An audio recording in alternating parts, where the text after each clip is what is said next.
சொன்னாங்க. Because sweat humidity எல்லாமே bridal லுக்கை spoil பண்ணிடும். ஆனா right techniques and products use பண்ணீங்கன்னா ஃபிளாலெஸ் பிரைடல் லுக்கை ஈஸியா கிரியேட் பண்ண முடியும். அது எப்படின்னு இந்த வீடியோல பார்க்கலாமா? Number 1, skin bread. சம்மர்ல பிரைடலோட ஸ்கின் ரொம்ப டீஹைட்ரேட்டடா இருக்கலாம். So oil free light weight moisturiser plus hydrating primer must.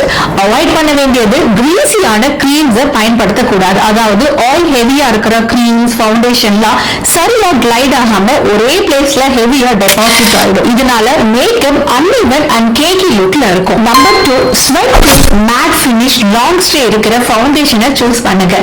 Avoid பண்ண வேண்டியது டியூபி ஆர் ஆயில் பேஸ்ட் ஃபவுண்டேஷன். அது சம்மர்ல சீக்கிரமாவே மெல்ட் ஆகிடும். டாப் ஃபவுண்டேஷன்ஸ் எஸ்டியோட double wear, MAC studio fix fluid, hero beauty, fox filter, luminous matte இது எல்லாமே ஸ்வெட் அண்ட் ஹீட் ரெசிஸ்டன்ஸ் கொண்டது.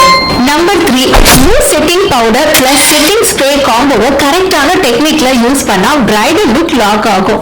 ஸ்வெட்டிங் வந்தாலும் ஸ்மட்ஜ் ஆகாம இருக்கும். Best setting sprays Urban Decay all nighter, பிஎன்சி micro finish setting spray. Budget ஃப்ரெண்ட்லியா வேணும்னா ஸ்விஸ் பியூட்டியோட makeup fixer. Number 4, mascara, eyeliner, kajal, even lipstick எல்லாமே வாட்டர் ப்ரூஃப்ல தான் இருக்கணும். க்ரை மூமெண்ட்ஸ், ஸ்வெட் மூமெண்ட்ஸ்ல கூட மேக்கப் ஸ்பாயில் ஆகாம இருக்கும்.